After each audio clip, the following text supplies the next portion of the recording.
On Thursday morning, April 29th, 1993, the sun rose over the high desert of Little Water, New Mexico. The air was crisp and the sky was pink as 21-year-old Florina Woody went for a run with her 19-year-old boyfriend, Merrill Bay. Florina and Merrill were both Navajo and lived in a small rural town on the vast Navajo reservation that sprawls across 3 southwestern states. Florina loved the majestic landscape surrounding the town and spent as much time as she could outdoors. And she was especially happy to be outside again after a long, wet winter. She and Merrill jogged along the country highway past small houses and trailer homes set back from the road. In the distance, Florina admired the tall red rock cliffs glowing in the sun. The couple turned off the road and headed up a path toward a flat-topped hill called a mesa. Usually, the top was dry and dusty, but the wet winter had turned it lush and green and scattered with wildflowers. Once they reached the top, they stopped to look down at the town below. Florina could just make out the trailer home that she and Merrill shared with her parents. It sometimes felt crowded living there together, but she was grateful for their close-knit family, especially since she and Merrill were raising their first child now, a 6-month-old son. Florina and Merrill jogged back down the mesa and kept a steady pace the whole way home. Merrill had recently started competing in local races and was always trying to strengthen his endurance. As for Florina, she had reasons to challenge herself too. She'd originally taken up running to offset her asthma, which had gotten better lately. Once they got home, Florina went inside their trailer, she showered, and then she went to relax on the couch. But when she sat down, she noticed her neck and back muscles were aching more than usual. She asked Merrill for a massage, but her muscles still felt sore afterwards. Florina wondered if she might have pulled something during their run, so she tried to take it easy for the rest of the day. Over the weekend and into the following week, Florina's aches and pains did not get better. She developed a cough, too, that felt different than her usual asthma. By Friday, just over a week after she first felt sick, Florina realized her symptoms were not going away with rest, so Merrill made her a doctor's appointment for the next day. On Saturday, May 8th, while Merrill watched the baby, Florina's parents drove her to Crown Point Healthcare Facility, which was located about an hour and a half south and east of their town. It was a commute Florina knew well, since she'd given birth there.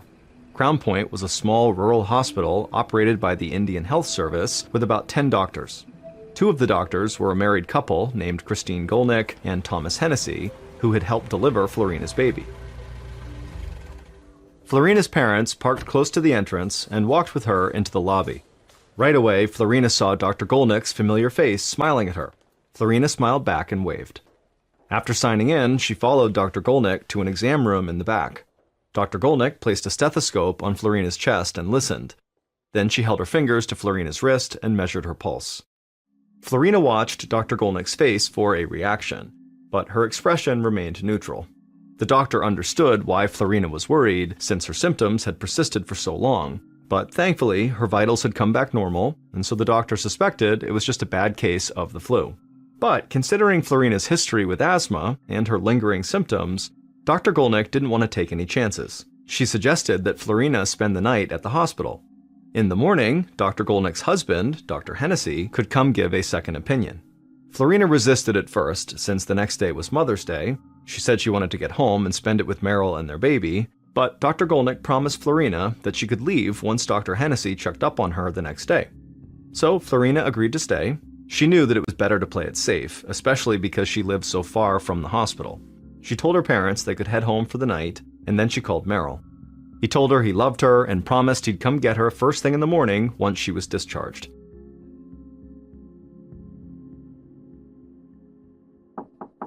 The next morning, Florina woke to a knock at the door.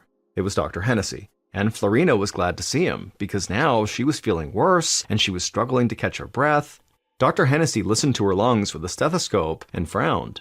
He told Florina that he wanted to take a chest x-ray to get a better look at her lungs. Unfortunately, that meant Florina would have to stay at the hospital a bit longer. Florina was disappointed, but she was also relieved that Dr. Hennessy seemed to be treating her symptoms so seriously. Whatever was going on with her felt much worse than the usual breathing issues she experienced from her asthma, and she was starting to get scared. A few minutes later, a technician wheeled in a mobile x-ray unit and scanned Florina's upper body. While she waited for the results, a nurse brought Florina a phone so she could call Meryl. And when Meryl answered, he told Florina that their baby was napping and they'd just celebrate Mother's Day when she got home that night. Hearing Meryl's voice calmed her down, but Florina still felt helpless and lonely. This was not how she envisioned her first Mother's Day going. A little over an hour later, the X-ray technician brought Florina's test results to Dr. Hennessy. The image showed Florina's lungs all whited out, which meant they were full of fluid. Dr. Hennessy was shocked by what he saw, and he ran to Florina's room. He found her lying there with her eyes half closed and her mouth ringed with a dry white liquid. She was desperately struggling to breathe. Dr. Hennessy couldn't believe it. For a patient this young and athletic to go from healthy to near respiratory failure in 24 hours was unheard of. The doctor immediately called for a helicopter to fly Florina to the University of New Mexico Hospital in Albuquerque, which had a much better equipped intensive care unit. But until the helicopter arrived, Dr. Hennessy had to try everything possible to stabilize her condition. He fitted Florina with an oxygen mask to pump air into her lungs, but within a few moments, she coughed up bloody pink froth. Dr. Hennessy's face turned ashen as he realized what was happening. Florina's lungs were so congested, the extra oxygen was not doing anything. And there was another urgent problem. Florina's blood pressure was dropping rapidly. Dr. Hennessy shouted for a nurse to give Florina IV fluids, and as the medicine entered Florina's body, Dr. Hennessy's eyes shot over to the monitors tracking her vitals. They were still extremely weak. Florina's body just wasn't getting enough oxygen, and her organs were starting to shut down. Getting Florina to breathe was now a matter of life and death. The doctor quickly snapped on a pair of fresh gloves, he grabbed a scalpel from an operating tray, and then took a deep breath to steady himself. And then, when Dr. Hennessy was ready, he carefully cut an incision into Florina's throat and inserted a breathing tube directly into Florina's airway. He heard Florina's heart rate monitor beep rapidly for a few moments, and then it went flat. Florina had gone into cardiac arrest. Dr. Hennessy knew he only had a few seconds left to save her life. He started CPR while the nurse grabbed the defibrillator. Once it was charged, the doctor grabbed the paddles and pressed them to Florina's chest, and then the machine released a bolt of electricity into her body. Florina's heart rate monitor stayed flat, so Dr. Hennessy recharged the defibrillator and sent another shock through Florina's body. Just then, a nurse ran in and told the doctor that the helicopter had just arrived. But by this point, Dr. Hennessy just shook his head. It was too late. Florina was dead.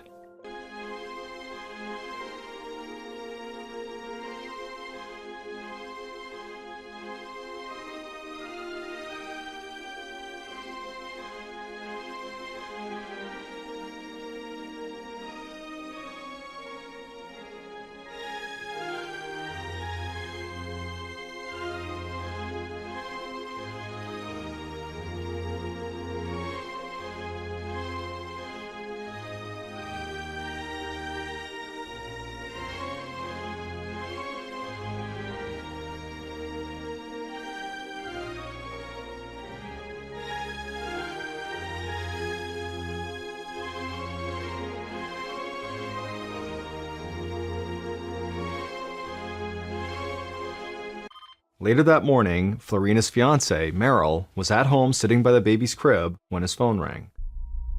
He recognized the voice on the other end as one of the doctors from Crown Point Hospital, but the words he was hearing, he just couldn't compute. Something had gone terribly wrong, Florina had died, and no one really knew why. Doctors were running tests, but they had never seen anything like it before. Meryl crumpled to the floor. When he'd kissed Florina goodbye less than 24 hours ago, she'd been a bit under the weather, but it didn't seem serious. He didn't understand how this could have happened. Meryl took a moment to gather himself, then he walked into the kitchen where Florina's parents were having their morning coffee. He tried to tell them what had happened, but the words got stuck in his throat. Then he just closed his eyes, let out a deep breath, and blurted out, "Florina is dead." Florina's parents stared at him blankly. Her mother asked him what he was talking about. Tears started streaming out of Meryl's eyes as he explained what the doctors had just told him.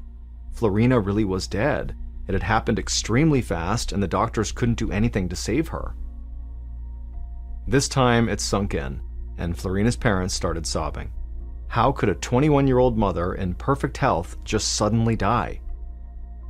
That night, Merrill barely slept, and the next day he woke up in a fog. Food tasted like nothing. He fed and changed the baby, but it felt mechanical. Everything reminded him of Florina.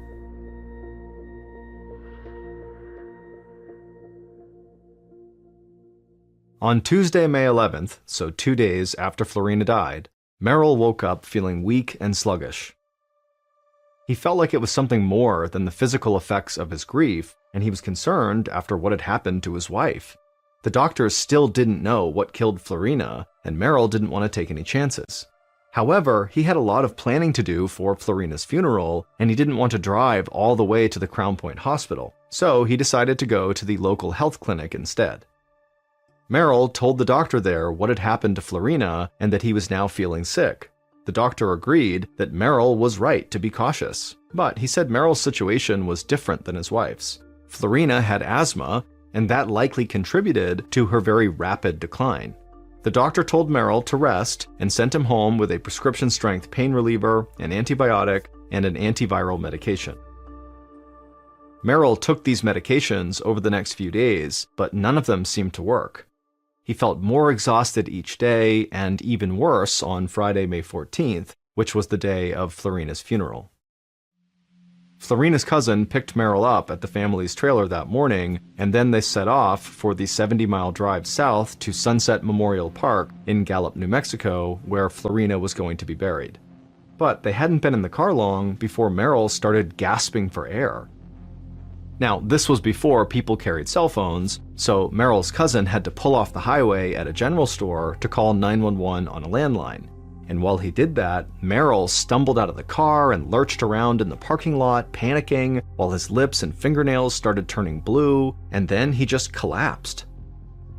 Paramedics got to the location quickly and raced Merrill to the Gallup Indian Medical Center, and once they arrived, nurses wheeled his stretcher into the emergency room. But by the time he was inside, Merrill had stopped breathing. The physician on duty, Dr. Bruce Tempest, tried to revive him, but it was no use. He declared Merrill dead upon arrival.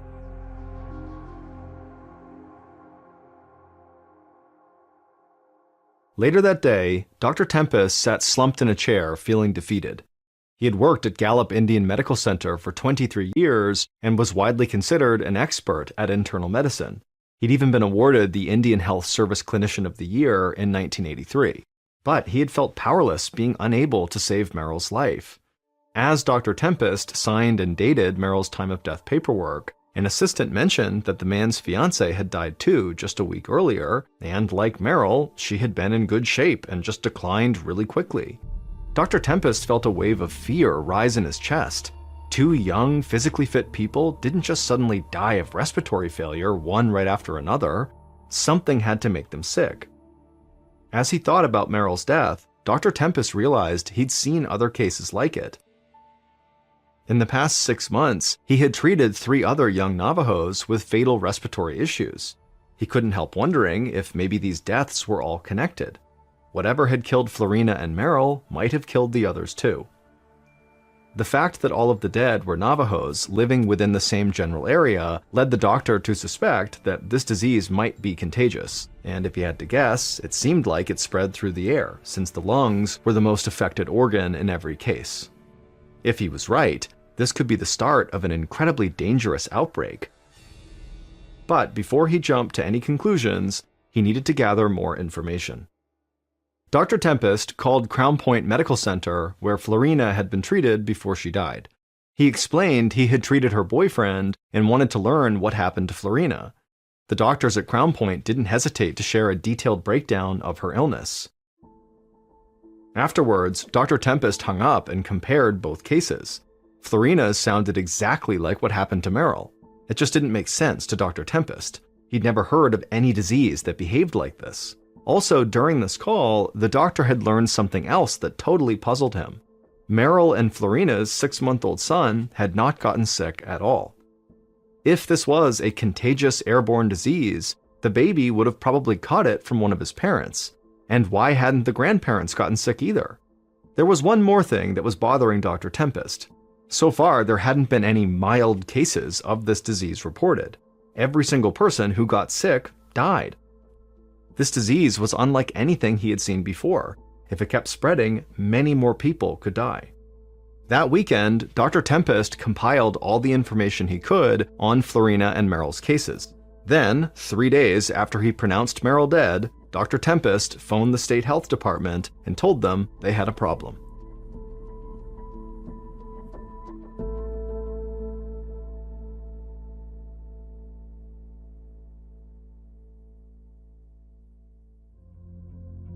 "11 days later, Dr. Jeffrey Dutchin was wrapping up his work at the Centers for Disease Control in Atlanta, Georgia, where he investigated dangerous outbreaks of disease.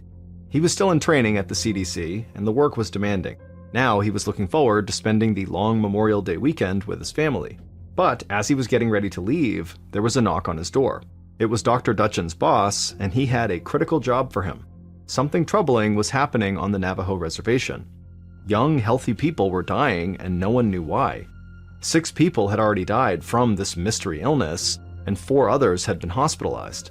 The CDC was sending out a team early tomorrow morning, and his boss wanted Dr. Dutchin to be a part of it. Dr. Dutchin immediately switched gears and started putting documents in his briefcase. It didn't matter that he had plans with his family. This was urgent. That night, Dr. Dutchin met with the team that was being sent to the Navajo reservation to go over their plan. Once the meeting ended, he was handed a doctor's bag and opened it up to look at the equipment. Along with the regular tools of his trade, he was surprised to find something completely unexpected: a gas mask. Dr. Dutchin knew that it was too early to know what they were up against, but the signs were not good. The next day, Dr. Dutchin and 2 other colleagues from the CDC landed in New Mexico and went straight to an emergency conference of over 30 public health officials. Huge whiteboards lined every wall of the conference room, scribbled with the names of possible germs and toxins, everything from herpes to heavy metals to pesticides and plagues. The mood was frantic. Dr. Dutchin was overwhelmed by all the theories and potential diseases being proposed.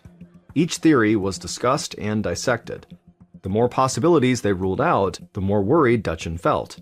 It meant that the cause of death was either something so rare there were very few experts on it, or it was something entirely new. And the longer researchers took to find answers, the more people could die. In fact, on the same day the conference started, a seemingly healthy teenage Navajo girl had collapsed at a school dance at a state park. She died a few hours later. Her death was a stark reminder that the clock was ticking. There was only so much the gathered scientists could accomplish by looking at whiteboards in a conference room. They needed more data. Dr. Dutchin and his colleagues decided to survey some local residents and gather blood samples from anyone who was willing to participate. 2 days after the CDC team arrived, the president of the Navajo Nation, Peterson Za, looked out the window of his office in Window Rock, Arizona. The whole Four Corners area, where Arizona, New Mexico, Utah, and Colorado meet, and where the Navajo live, had turned into a media circus. News vans were crammed into every available space of the parking lot below. Za's phone was ringing non-stop with calls from journalists, health officials, and locals asking for information on this mystery disease. Za had nothing to tell any of them, but he hoped that would change soon. The Navajo leader was not participating in the CDC's big conference, although he was keeping tabs on their progress. He'd barely slept over the weekend because he was anxiously waiting for any updates. But from what he'd seen so far, he thought the CDC's investigation and the media attention it brought had not been much help. Za's people were terrified, and the outsiders' ignorance of Navajo customs was adding to their panic. Newspapers were printing the names of the deceased right away, even though Navajo tradition forbade their names from being spoken or written for 4 days after they died. This was causing a lot of pain and confusion for the Navajo people. They believed this would prevent the spirit of the dead from properly transitioning to the afterlife. And aggravating the already sensitive situation, some scientists were going right up to people's homes and knocking on the door.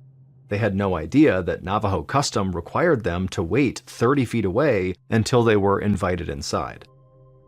These cultural misunderstandings had led to escalating tension on the reservation, and Za was worried about what might happen next. Just then, the phone rang again. It was a Navajo woman from the reservation claiming that some medical researchers were bothering her family. Za assured her he would be right there to handle the situation. Za hung up, then headed outside.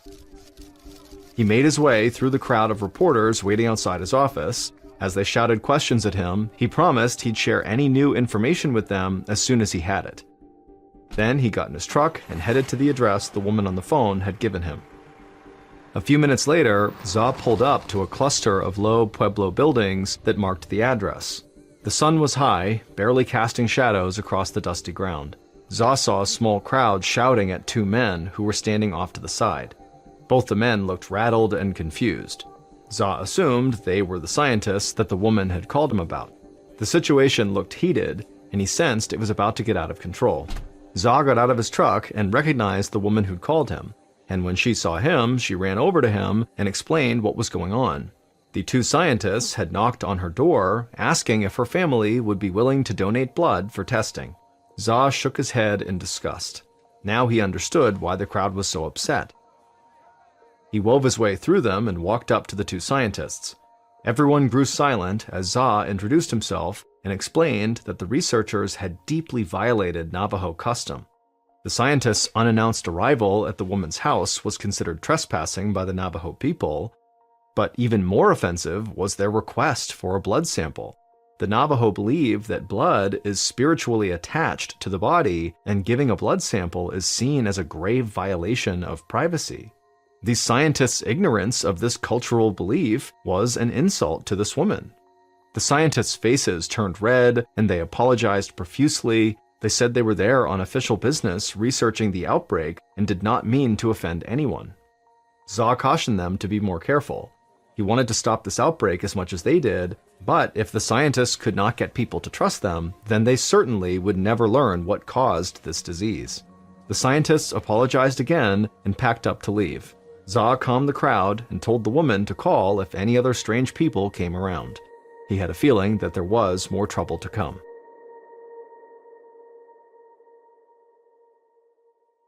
Back at his office that same day, Za read the latest news on the outbreak with growing discouragement. The Navajo people weren't just facing problems on the reservation. People in the wider area were beginning to shun them out of fear of the disease. There were several articles about Navajo families being banned from local restaurants and businesses. There was even a report about 27 Navajo third graders from Chinle, Arizona, being denied a field trip to visit pen pals at another school in California. And worse, people were still dying. The death toll was now up to 10, and many more were very sick. Za's eyes locked on one particular article about the outbreak in the Washington Post. A particular phrase in the opening paragraph immediately jumped out at him. It said, quote, "The Navajo flu." He slammed the newspaper down on his desk and rubbed his temples. This had gone far enough. He called in his assistant and told her to schedule a leadership council meeting immediately. The next day, Dr. Ben Muneta, an Indian Health Services doctor in New Mexico, received a call from Za's assistant inviting him to a meeting that night in Window Rock, Arizona, about the outbreak. Dr. Muneta understood why he was being asked to go. His grandfather had been a famous medicine man in the tribe. He had inspired Dr. Muneta to become a Stanford-trained physician with a unique knowledge of both modern science and traditional Navajo medicine. Dr. Muneta had been at the CDC's conference and could be a bridge between their investigation and the Navajo people. He told the assistant he'd be there. As he drove to Window Rock, Dr. Muneta passed a sign nailed to a telephone pole that said, quote, "No media allowed, no newspaper, TV, radio, etc. This means you," end quote. He could tell the locals were clearly fed up with the negative attention. His thoughts turned to his colleague at the CDC, Jeffrey Dutchin. Dr. Dutchin and the other scientists were doing their best to solve this mystery, but they needed help from the Navajo. He hoped that this meeting he was going to have with President Za was the start of that. A few minutes later, Dr. Muneta arrived at Za's office and was led to a small conference room. Dr. Muneta realized this wouldn't be anything like the CDC's giant conference. It was an intentionally small meeting that left out the federal researchers altogether. Za didn't want them interfering in Navajo business. Aside from Za, there were a few senior Navajo medicine men in attendance. The only other physician in the room was the state's Deputy Commissioner of Health. Once everyone was seated, President Za asked Dr. Mineta to update them on how the investigation was going so far. Dr. Mineta admitted that the CDC hadn't found much yet, but they were testing freely given blood samples for all kinds of diseases and working through all the possibilities. Dr. Mineta then turned to the medicine men and asked them for their prayers. The eldest medicine man was grateful for Dr. Mineta's request, but instead of prayers, he offered his own interpretation of the mystery disease outbreak. He believed that too many young Navajo were abandoning traditional practices such as speaking the language and living off the land. They were neglecting ceremonies that were meant to heal the sick, bring good fortune, and celebrate life's milestones. One of the most important of these is called the Blessing Way, which is performed for newborns, brides and grooms, and people who are sick or who have experienced a traumatic event. Without these traditions to keep the world in balance, death was sure to follow. Dr. Mineta could sense the medicine man was holding something back. However, it would be improper for him to press his elder for more information. According to Navajo custom, if Dr. Mineta wanted more knowledge, he had to partake in a ceremony that lasted for several days. As much as Dr. Mineta wanted to adhere to tradition, he knew there was no time to waste. He gathered himself, then sat up straight and looked at the eldest medicine man. In a quiet but very firm voice, Dr. Mineta asked if the medicine man could just tell him more. For a long moment, the medicine man just stared at him. Dr. Mineta felt a knot growing in the pit of his stomach.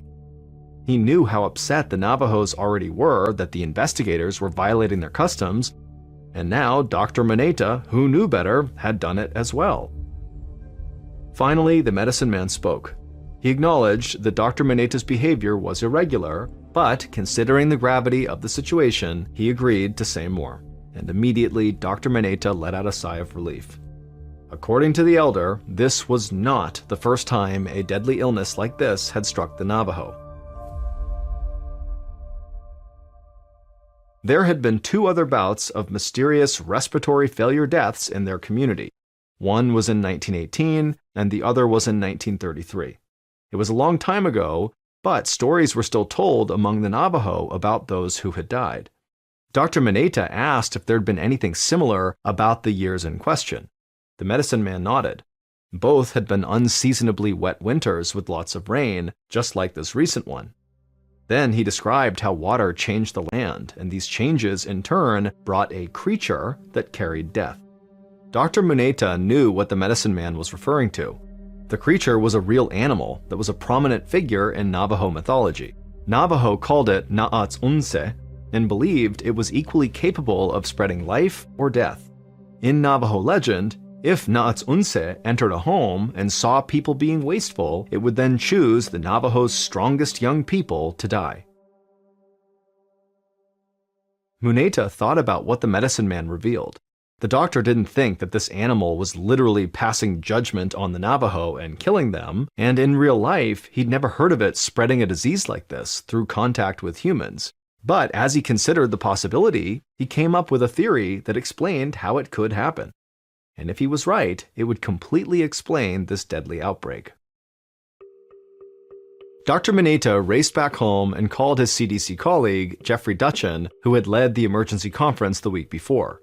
Dutchin was relieved to hear that the disease was not completely new, but he was confused when Dr. Mineta explained that the outbreak was related to the rain. This land had experienced every type of weather over time. Rain was not unusual, but this disease was. Dr. Mineta told him that it wasn't the rain itself. It was the animal from Navajo legends that came as a result of the rain. And if they were going to solve this mystery, then they would need to find as many of these creatures as possible. Dr. Mineta could sense Dr. Dutchin hesitate, but so far nothing else had worked, and as strange as this theory was about mythical creatures, it was the most promising lead they had. And so Dr. Dutchin told Dr. Mineta he'd get a team together right away. And this time, he'd make sure the investigators respected the Navajo's cultural practices. 3 days later, Dr. Dutchin walked out of his hotel a few miles south of the Navajo reservation. He'd organized this investigation with the help of President Za, and it would be conducted with the help and guidance of medicine men and other Navajo representatives. Dr. Dutchin scanned the parking lot and spotted 4 men gathered around a couple of beat-up trucks. Dr. Dutchin smiled and headed over to them. They were the CDC experts sent to trap the animals that Dr. Mineta had told him about. Another car pulled up next to them, and a stocky Navajo man climbed out. He was an environmental health expert sent by President Za to help with the investigation. He clapped Dr. Dutchin on the back and promised he'd help them find what they were looking for. Dr. Dutchin felt a surge of hope. Thanks to the Navajos, he believed they knew what was making people sick. Now they'd be able to track down that creature that was spreading disease around the area, and hopefully they could figure out how to treat the illness before it killed anyone else. They all piled into a truck and headed for the Navajo reservation. The next day, Dr. Dutchin stood in the middle of the desert. He was dressed in full biohazard gear, a silver suit, airtight helmet, and heavy boots and gloves. He looked across the desert landscape at the other members of his team. They were all dressed in the same protective gear. To outside observers, they might have all looked like astronauts from a movie set. But the work they were doing was very real, and if they weren't careful, it could be very dangerous. Dr. Dutchin was standing above a trap he'd set the day before. Before he checked it, he made sure the wind was blowing away from him to avoid inhaling any harmful particles. If he caught an infected animal, he could be at serious risk for picking up this disease. Once Dr. Dutchin was certain that he was safe, he cautiously bent down and examined the trap. Through the thick material of his helmet, he could hear a faint sound coming from inside, the sounds of a trapped animal. He looked over to his colleagues, who were also examining their traps. Dr. Dutchin hoped that at least one of them had caught what they were looking for. Over the next few days, Dr. Dutchin and his team caught all sorts of animals. They carefully took samples and sent them off to the CDC in Atlanta for analysis. On June 16th, 4 days after the specimens arrived in Atlanta, Dr. Dutchin got his confirmation. The disease afflicting the Navajo wasn't entirely new. It was called a hantavirus. But this strain of hantavirus was entirely unique. The CDC had not been able to identify it earlier because it typically attacks the kidneys, while this particular strain affected people's lungs. But thanks to the tip from the Navajo's medicine men, the CDC scientists knew what was spreading the disease. It was the creature known as the Naatsunse.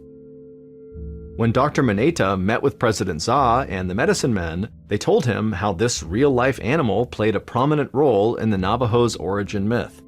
According to Navajo legend, the creature is responsible for spreading the seeds of life across the world. However, it can also be dangerous, and its breath can be fatal. This animal is incredibly common in North America, but the Navajo fear it so intensely they burn their clothes if it even touches them. Individually, this animal is not a huge threat, because each one doesn't carry enough of the hantavirus to endanger anyone. But if there's enough of them, they can spread disease like wildfire. In that winter, the heavy rains in the Four Corners area created a concentrated population of the animal that had only occurred twice before, in 1918 and in 1933. In all 3 instances, the heavy rains had led to more plants and vegetation,